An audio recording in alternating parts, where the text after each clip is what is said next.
1000 টাকা। ওকে, তাহলে প্রারম্ভিক মজুদ পণ্য, দেখো বিক্রিত পণ্যের ব্যয় এটা যাবে কি থার্ড কলামে, তাহলে এর আন্ডারে যে আছে সে যাবে কি অবশ্যই সেকেন্ড কলামে।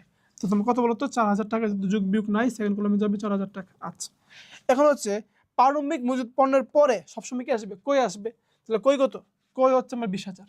আচ্ছা, কইয়ের সাথে কিছু আছে, হ্যাঁ সমন্বয় পড়ছিলাম যে অলিখিত কই, অলিখিত আমরা কি করি যোগের সাথে যোগ করে দিই, ঠিক না?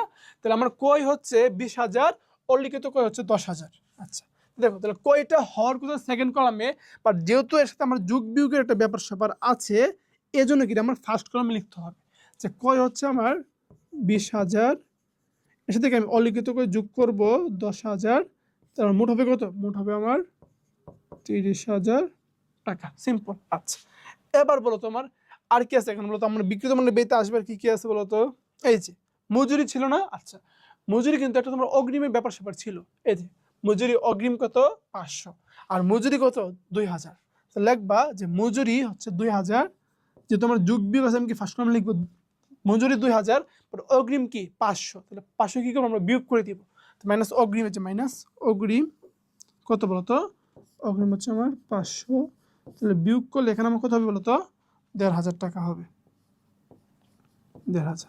তা আর কিছু আছে বলো তো বিক্রিত পণ্য ব্যয়তে, আর কিছু নাই, তাহলে আর কিছু না, তাহলে আমরা কি করবো বলো তো, আমরা এটাকে যোগ করে দিব, ঠিক না? তো তোমরা এখানে যোগ করি আমরা, চলো। আচ্ছা, তো যোগ করে দেখেন, দেখি কত টাকা আছে, দেখো 4000 আর 30 কত হচ্ছে 34, 34 আর এসে তোমার 1500 কত হবে 35,500 টাকা। লেখো 35,500 টাকা। আচ্ছা, এখন বিক্রিত পণ্যের ভিতরে এই যে যোগটা করার পর আমরা কি করব, বিয়োগ করব। কি বিয়োগ করব, সমাপনী মজুত পণ্য। এই যে সমাপনী মজুত পণ্য বিয়োগ করব কত, 3000 টাকা বিয়োগ করব। তো বিয়োগ করে এখান থেকে 3000 টাকা, এই যে সমাপনী মজুত পণ্য লাগবে কি, এখানে লাগবা এই যে সমাপনী মজুত পণ্য বিয়োগ করতেছি কত, বরাবর করে লিখবা 3000 টাকা, ঠিক আছে? 3000 টাকা, এগুলো কিন্তু অবশ্যই বরাবর হইতে হবে, ঠিক আছে? এই বিষয়ে মাথায় রাখবা। তাহলে 3000 টাকা লাগবে, যেহেতু খুব নিচে তো আমি আসলে খুব নিচে লিখতে পারতেছি না। দেখো 3000 টাকা, তাহলে 35,500 থেকে 3000 গেলে মাথায় কত 32,500, তো এখানে লিখো 32,500। এইটা কি সমাপনী মজুত পণ্য বাদ দেওয়ার পর যে টাকাটা আমি পাইছি, ওই টাকাটা আসলে কি, ওই টাকাটা হচ্ছে আমার বিক্রিত পণ্যের ব্যয়। আর বিক্রিত পণ্যের ব্যয় আমরা কি করি, মাইনাস করি, যেন কি এখানে আমার মাইনাস সাইনটা দিতে হবে।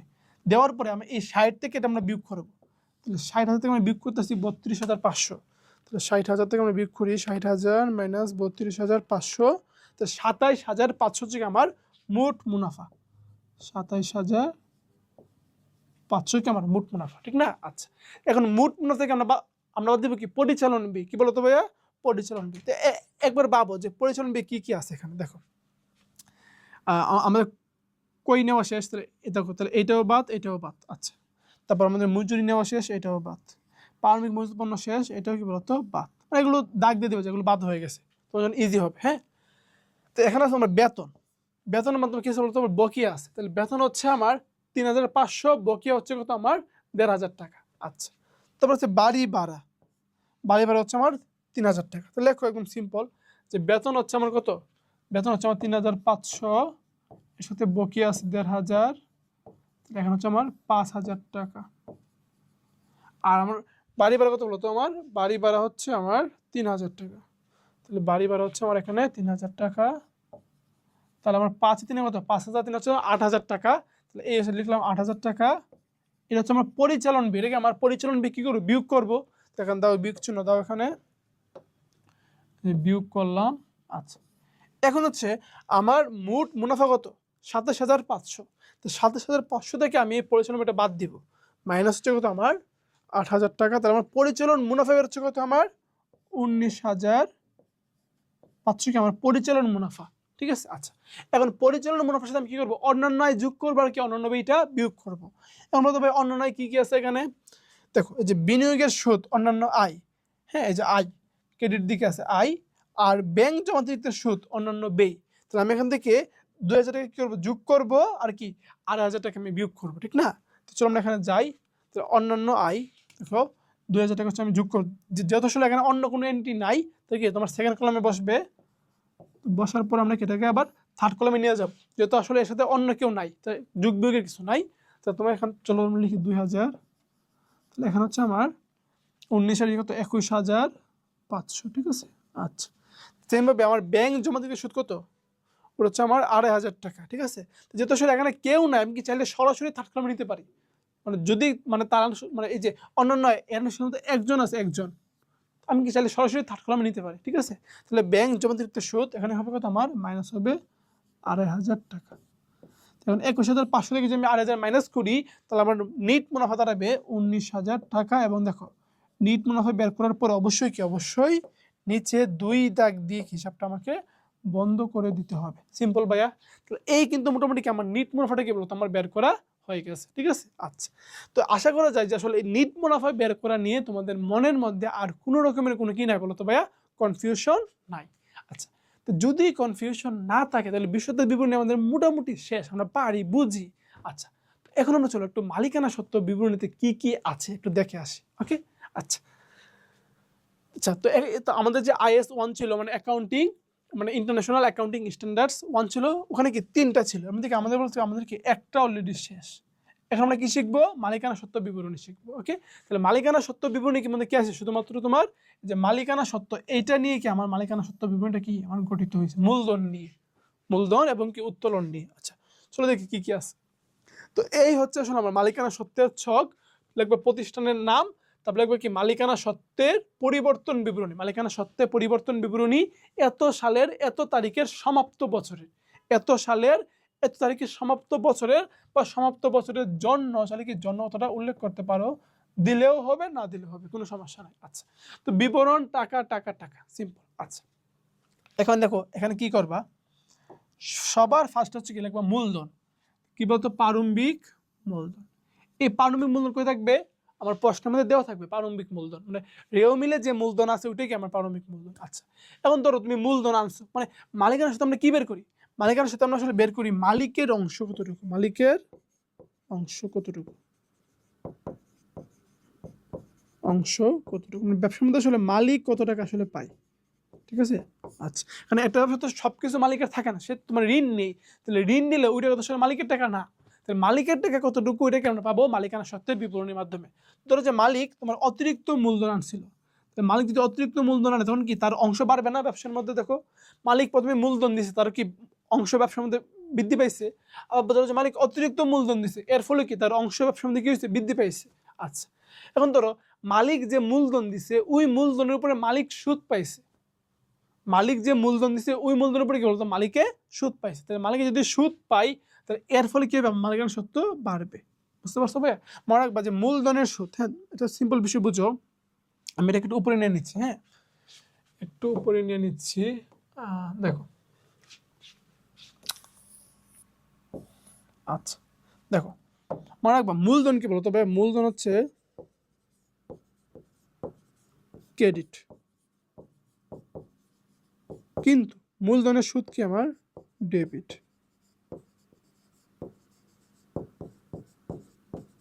মূলধনের সুদ কি আমার ডেবিট। হ্যাঁ, আচ্ছা, মানে হচ্ছে খরচ। এখন কি খরচ বলতো, এটা হচ্ছে মূলধনের সুদ, এটা হচ্ছে আমরা অন্যান্য খরচ বা অন্যান্য ব্যয়তে যাবে, অন্যান্য ব্যয়তে যাবে, এবং এট দ্য সেম টাইম মূলধনের সুদটা আমার মূলধনের সাথে যোগ হবে, মূলধনের সাথে যোগ হবে। ঠিক আছে ভাই, এবার ধরো আমি তোমাকে আরেকটা বিষয় দেখাই।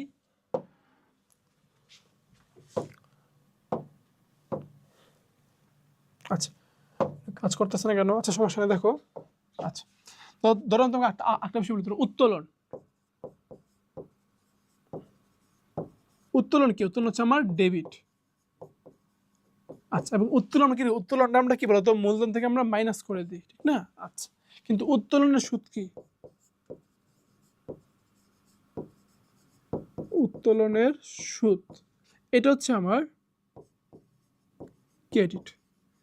ক্রেডিট মানে হচ্ছে এটা আয়, মানে আয়, তাহলে আয়টা যেমন বললাম যে ক্রেডিট, এটা কি আয় বলতো, উত্তোলনের সুদ হচ্ছে আমার অন্যান্য আয়, এটা যদি অন্যান্য ব্যয় হয় এটা কি হবে, অন্যান্য আয় হবে। সিম্পল ভাইয়া। আচ্ছা, এবার মনে রাখবো এই উত্তোলনের সুদ আবার আমার মূলধন থেকে কি হবে বলতো, মূলধন থেকে মাইনাস হয়, মানে মূলধনের সুদ কি হবে, মূলধনের সুদ মূলধনকে বাড়াইবে, আর উত্তোলনের সুদ কি উত্তোলনকে বাড়াইবে। ঠিক না? তাহলে মূলধনকে বাড়াইলে মূলধন বাড়বে, যোগ হবে। আর উত্তোলনকে যদি বাড়ায় তাহলে উত্তোলন বিয়োগ হয়, তার মানে এটাও বিয়োগ হবে। দেখো তুমি যদি উত্তোলনকে বাড়াও তাহলে উত্তোলনটা কি? উত্তোলন সে নিজে বিয়োগ হয়। তুমি যদি তাকে বাড়ায় দাও তখন সে তো আরো বেশি বিয়োগ হবে, ঠিক না? তাই জন্য কি আমরা উত্তোলন শক্তি মানে সুতে এটাকে বলতো মূলধন থেকে আমার বিয়োগ হবে, মূলধন থেকে বিয়োগ হবে। এই বিষয়টা মোটামুটি মনে রাখবা। আই হোপ যে তোমার অন্য কোনো কনফিউশন হবে না ইনশাল্লাহ। হ্যাঁ, আচ্ছা, আলাদা করে দিচ্ছি বোঝার জন্য। আচ্ছা, এবার দেখো ভাইয়া, তো এই যে মূলধনের সাথে আমরা কি করবো, আমরা তোমরা এখানে যোগ করে দিবা। আচ্ছা, ধরো তোমার ব্যবসার মধ্যে নিট লাভ হয়েছে, নিট লাভ হইলে বলো তো এই নিট লাভটা কে নিবে? অবশ্যই মালিক নেবে। যদি নিট লাভ হয় মালিকের অংশ বাড়বে, যোগ হবে।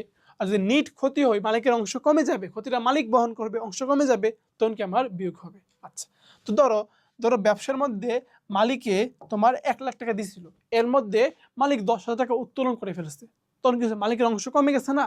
তাহলে তুমি যদি উত্তোলন করো, ধরো মালিক নগদ টাকা উত্তোলন করছে বা পণ্য উত্তোলন করছে, যাই করুক, উত্তোলন করছে মানে কি মালিকের অংশ কমে গেছে, তখন এটা কি হবে বলো তো? তখন এটা বিয়োগ করে দিতে হবে, সিম্পল। আর তো বললাম উত্তোলন সুদ কি? উত্তোলন সুদ আমাদের বিয়োগ করবে। এই যে আয়কর, জীবন বীমা, এগুলো কিন্তু উত্তোলন। এগুলো কি উত্তোলন? উত্তোলনের কি বিভিন্ন প্রকারভেদ। যে আয়কর, আয়টা হচ্ছে মালিকের, আয়টা যদি মালিকের হই, মালিকের খরচ ব্যবসা থেকে দিচ্ছি, এটা কি? অবশ্যই অবশ্যই উত্তোলন। জীবনটা কার? মালিকের। তো মালিকের জীবনের জন্য বীমা ব্যবসা থেকে দিচ্ছি, এটা কি? উত্তোলন। এখন এটা কেন উত্তোলন আমরা জাবেদ অধ্যায়ে বিস্তারিত আলোচনা করছি, এখানে সিম্পল বলি। হ্যাঁ, ধরো ধরো তোমার ব্যবসায়ের টাকা, ব্যবসায়ের টাকা যদি মালিকের ব্যক্তিগত কাজে যায়, মালিকের ব্যক্তিগত কাজে খরচ হয়, হ্যাঁ, ব্যক্তিগত কাজে আসলে আমরা খরচ করি। বিষয়টা কিরকম? দেখো এখানটা কিন্তু আসলে ব্যবসা এবং মালিক কি ভিন্ন ভিন্ন জিনিস। ব্যবসা মালিক এক জিনিস না, ব্যবসা একটা পক্ষ, মালিক কিন্তু আরেকটা পক্ষ। তো ব্যবসার টাকা যদি মালিকের কাজে ব্যয় করি এটা হচ্ছে উত্তোলন, আর মালিকের টাকা যদি ব্যবসার কাজে ব্যয় করি এটা হচ্ছে মূলধন। সিম্পল। আচ্ছা, তাহলে ধরো আয়কর কার? আয়করটা দিবে মালিক, তাহলে এটা মালিকের কাজ, কিন্তু মালিকের কাজের টাকাটাকে আমি ব্যবসা থেকে দিচ্ছি, মানে ব্যবসার টাকাটা কি মালিকের কাজে আমি খরচ করতেছি, এটা কি বলতো? এটা কি অবশ্যই অবশ্যই একটা উত্তোলন হবে। জীবনটা হচ্ছে মালিকের, ওই জীবনের বীমা কে দিবে? বীমা মালিক দিবে, বাট দিয়ে দিচ্ছে আমি, এটা কি হবে? এটা আমার জন্য উত্তোলন হবে। শুধু বীমা প্রিমিয়াম এটা কিন্তু পরিচালন খরচ, বাট জীবন বীমা প্রিমিয়াম এটা কিন্তু কি বলতো আমার উত্তোলন। শুধু কর বা অবিকর পরিচালন ফি, কিন্তু আয়কর উত্তোলন।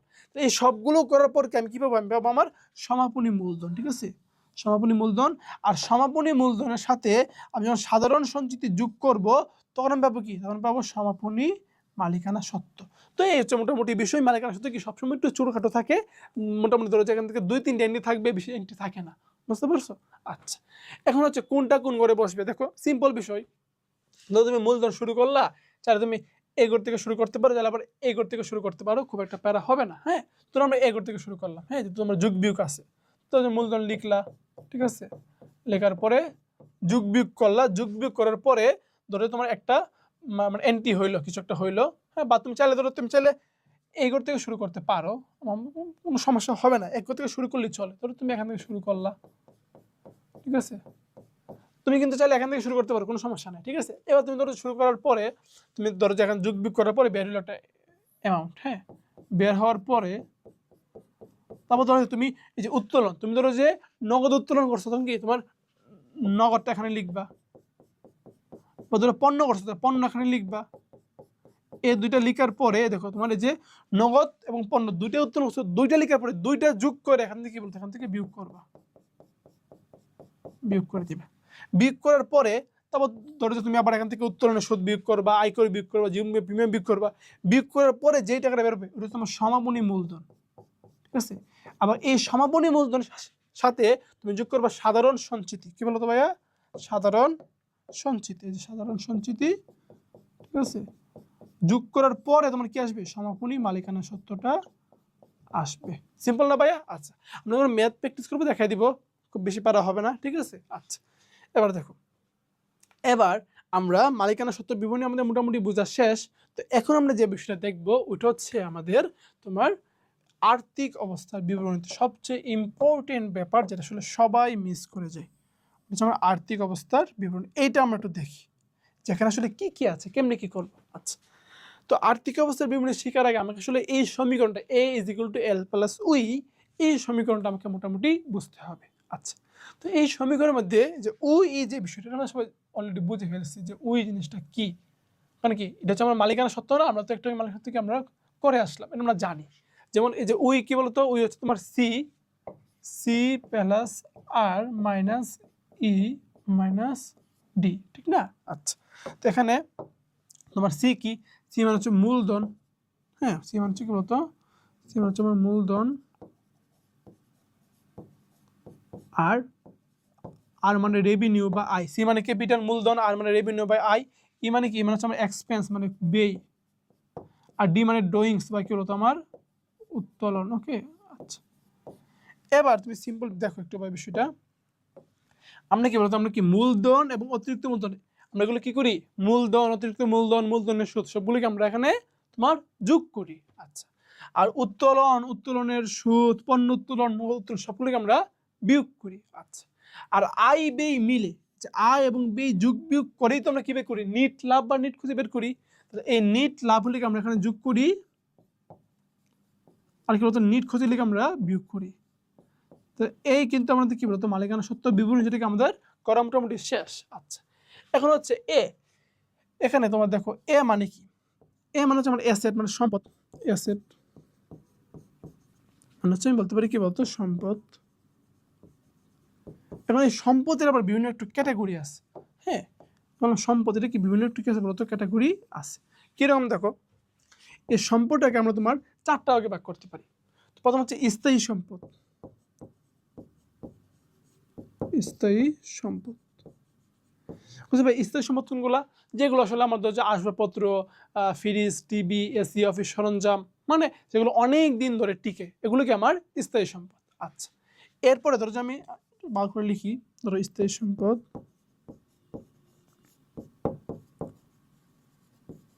আচ্ছা, এরপরে আমার আছে দীর্ঘমেয়াদী বিনিয়োগ, ধরো যে আমি কোনো জায়গায় বিনিয়োগ করছি, এটা সম্পদ না, দীর্ঘমেয়াদী বিনিয়োগ যেমন সম্পদ, এটা আসবে এরপরে। হ্যাঁ, আচ্ছা এরপর আসবে চলতি সম্পদ, চলতি সম্পদ। তো চলতি সম্পদ হচ্ছে যেগুলো শুধু মানে 1 বছরের কম সময় স্থায়ী হয়, 1 বছরের কম সময় কি স্থায়ী হয়। আচ্ছা, এই তিনটা বাদে আরেকটা সম্পদ জানা হচ্ছে অলিক সম্পদ, অলিক সম্পদ, অথবা এটাকে বলে ভুয়া সম্পদ। মানে এটা আসলে সম্পদ না, আপনি কি এটাকে সম্পদের মতো করে বিবেচনা করেন, নাম কি, ভুয়া সম্পদ। তাহলে এই হচ্ছে আসলে সম্পদের 4টা প্রকার, যে আসলে সিরিয়াল মেনটেন করেই তোমাকে মনে রাখতে হবে। যে প্রথম হচ্ছে স্থায়ী সম্পদ, এরপর দীর্ঘমেয়াদী বিনিয়োগ, এরপরে চলতি সম্পদ, এরপরে কি সবার শেষে অলিক সম্পদ বা ভুয়া সম্পদ। ঠিক আছে, আচ্ছা তো এটা হচ্ছে আমার মূলত বিষয়। এখন ধরো যে আমি বিষয়টাকে একটু ওই দিকে নিয়ে নিই, হ্যাঁ ওই দিকে নিয়ে আমি আসলে একটা বিষয় করবো। এখান থেকে আমরা দায়েরও একটু শ্রেণী বিভাগ করি, দায় আসলে আমরা কেমনি শিখবো। হ্যাঁ, মোটামুটি একটু দায়ের একটু শ্রেণী বিভাগ আমরা করি, দেখি এটাকে মুছে ফেললাম এখান থেকে। আচ্ছা, তো যেখানে আমরা একটা চিহ্ন দিয়ে দিলাম, ওকে হয়ে গেল। আচ্ছা, এখন হচ্ছে দায়, দেখো এই যে এল মানে কি, আমার লাইবিলিটিস। আচ্ছা, এখন এল এর একটু শ্রেণী বিভাগ আমরা দেখি। লাইবিলিটিস মানে কি হচ্ছে আমার দায়, লায়াবিলিটিস। এই দায়টা আসলে সত্যি কথা বলতে গেলে, সিম্পলি বলতে গেলে, দায় জিনিসটা হচ্ছে অন্যের টাকা আমার কাছে বা অন্যের কোনো কিছু আমার কাছে আছে, এটাই দায়। অন্যের কোনো কিছু আমার কাছে আছে, এটা কি, এটা হচ্ছে দায়। আচ্ছা, এখন এই দায়টাকে আমরা একটু ভালোভাবে শিখতে চাই, দায়টাকে আমরা বিভিন্ন প্রকারের মধ্যে ফেলতে পারি, খুব একটা জটিল প্রকার পেতাম। দায়ের প্রকার খুবই সিম্পল। প্রথম হচ্ছে আমার দীর্ঘমেয়াদী দায়, দেখা অনেক সময়ের জন্য হয় দীর্ঘমেয়াদী দায়, দীর্ঘমেয়াদী দায়। ধরো তুমি 5 বছরের জন্য ঋণ নিছো, দীর্ঘমেয়াদী দায়। ওকে, একটা হচ্ছে আমার স্বল্প মেয়াদী বা চলতি দায়, স্বল্প মেয়াদী অথবা কি বলতো চলতি দায়। দায়ের শ্রেণী অনুযায়ী সহজ। প্রথম হচ্ছে কি দীর্ঘমেয়াদী দায়, এটা কি স্বল্প মেয়াদী বা চলতি দায়। তো এটা হচ্ছে আমার আসলে বেসিক, যে আমার জানা দরকার আর্থিক অবস্থার বিবরণী করার জন্য। তো এইটা হচ্ছে আর্থিক অবস্থার বিবরণীর একটা নমুনা ছক। আসলে আর্থিক অবস্থার বিবরণী দেখতে কিরকম হবে, এটা হচ্ছে একটা নমুনা ছক, এবং এই চোখে তুমি দেখতে পারো কিছু বিষয়। দেখো বলছে কি, বলছে প্রতিষ্ঠানের নাম লিখবা, তো লিখবা আর্থিক অবস্থার বিবরণী। একটা মজার বিষয় দেখো তো ভাইয়া, দেখো দেখো এই যে আমরা যে মালিকানা সত্ত্ব বিবরণী করলাম, তারপর ধরো যে আমরা যে তোমার বিশ্বতাই বিবরণী করলাম, তখন আমরা একটা কথা সবাই খেয়াল করছি, আমরা এখানে কি তারিখে সমাপ্ত বছরের লিখি, কিন্তু আর্থিক অবস্থার বিবরণীতে কিন্তু আমরা আসলে তারিখের পর্যন্ত লিখি, এরপর সমাপ্ত বছরের লিখি না। এই কাহিনীটা কেন বলো তো? বলতে পারবা যে এই কাহিনীটা কেন হয়? হ্যাঁ, অনেকে মানে ভুলভাল লিখে ফেলে, কিন্তু হবে না, এখানে সমাপ্ত বছর লেখাই যাবে না, লিখলে ভুল হবে। কেন? কারণ কারণ আমরা কিন্তু জানি, যারা আসলে জাবেদার ভিডিওটা দেখছো ওদেরকে বলছিলাম যে একটা জাবেদ আছে কি বলতো, সমাপনী জাবেদা। কি জাবেদা বলতো? সমাপনী জাবেদা। এবং এই জাবেদা কি করে বেচা জানো? এই বেচারা যে বিষয়টা করে ওটা হচ্ছে এই জাবেদার মাধ্যমে, সমাপনী জাবেদা, তার মাধ্যমে সমস্ত আয় এবং ব্যয় হিসাব, সমস্ত কি বলতো আয় ব্যয় হিসাবকে আমরা বন্ধ করে দেই না, সমস্ত কি আয় ব্যয় এবং কি উত্তোলন হিসাব, আয় ব্যয় এবং কি বলতো আমার উত্তোলন কি বলতো বন্ধ করে দেই। তো যেহেতু আসলে এই হিসাবগুলো আমরা বন্ধ করে দেই, এই জন্য আমরা এক্ষেত্রে কি লিখি, সমাপ্ত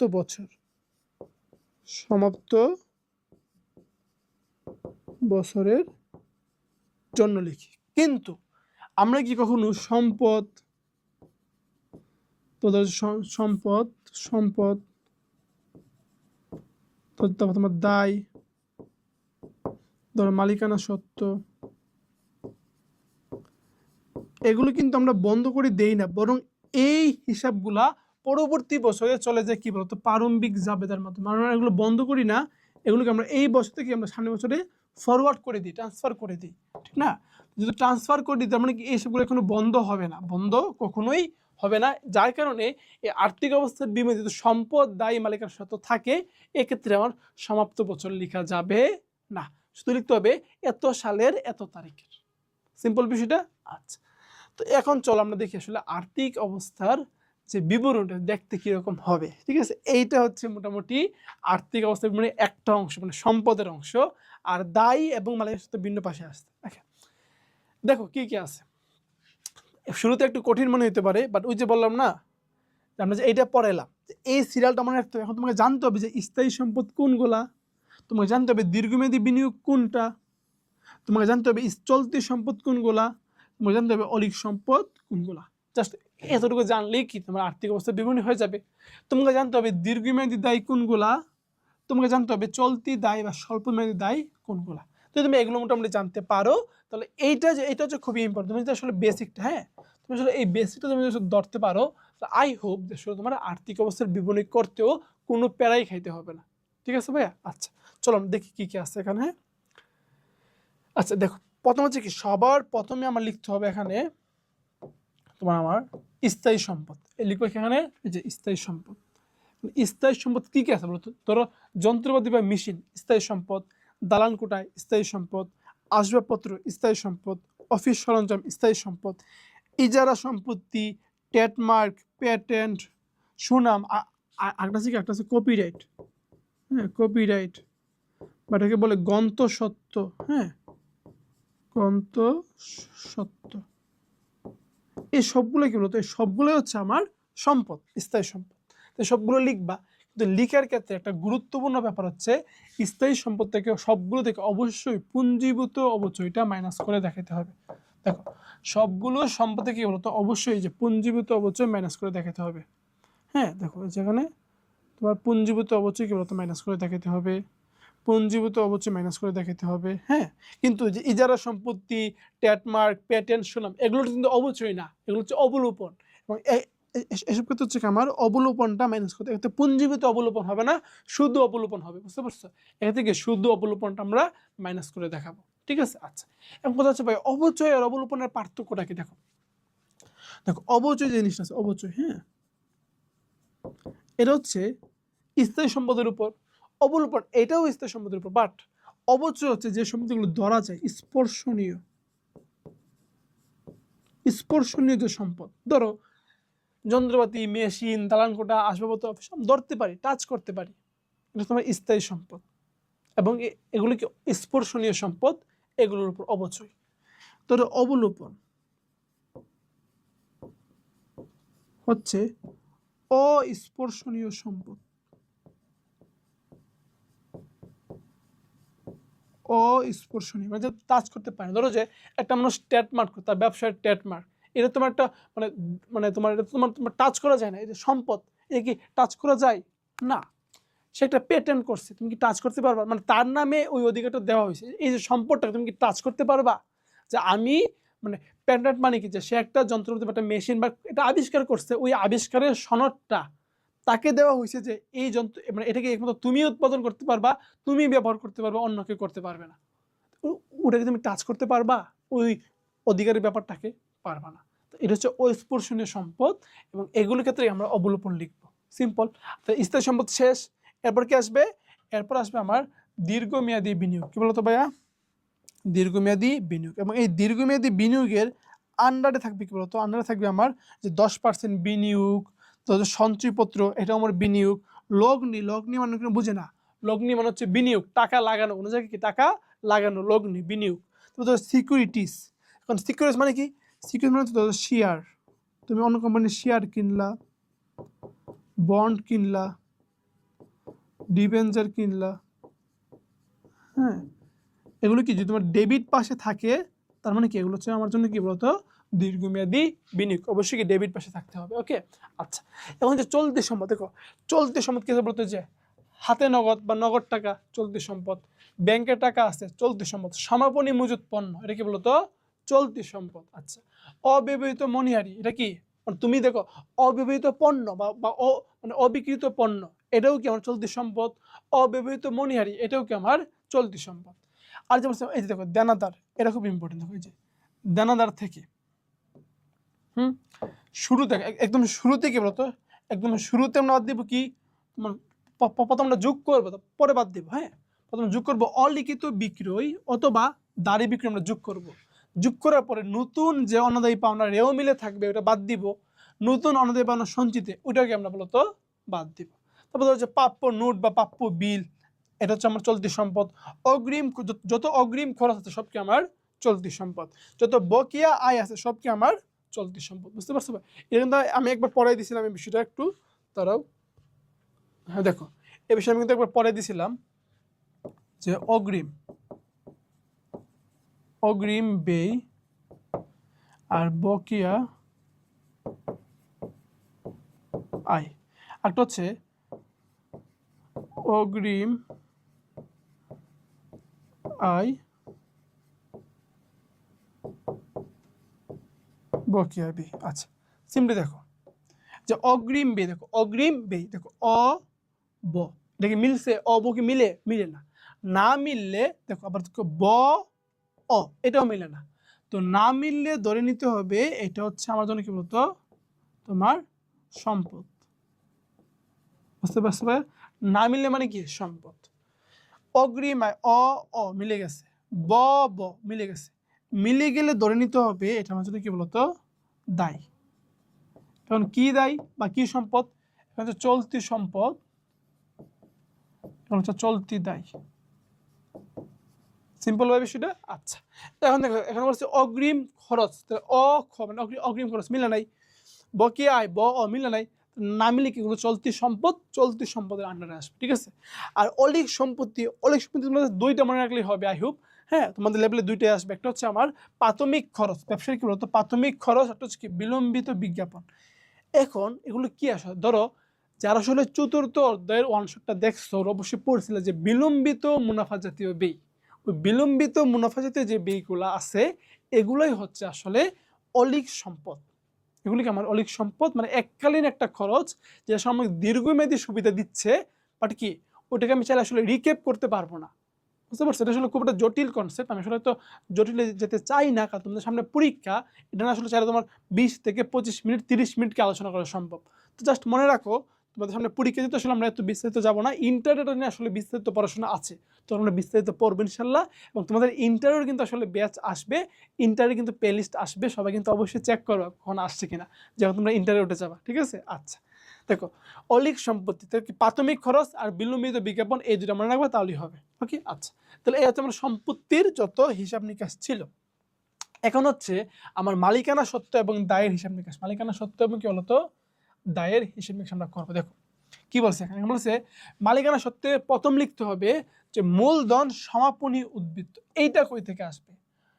এটা হচ্ছে মালিকানা সত্ত্ব যে আমরা করলাম, ওই মালিকানা সত্ত্ব থেকে যেই রেজাল্টটা আসছে, এই দেখো মালিকানা সত্ত্ব বিবরণী কই গেল, এটা আছে, এই দেখো এই যে মালিকানা সত্ত্ব বিবরণী, এই যে সমাপনী মালিকানা সত্ত্ব যেই রেজাল্টটা এখান থেকে আসবে, যেই অ্যামাউন্টটা আসবে, যেই টাকাটা আসবে, ওই টাকাটাকে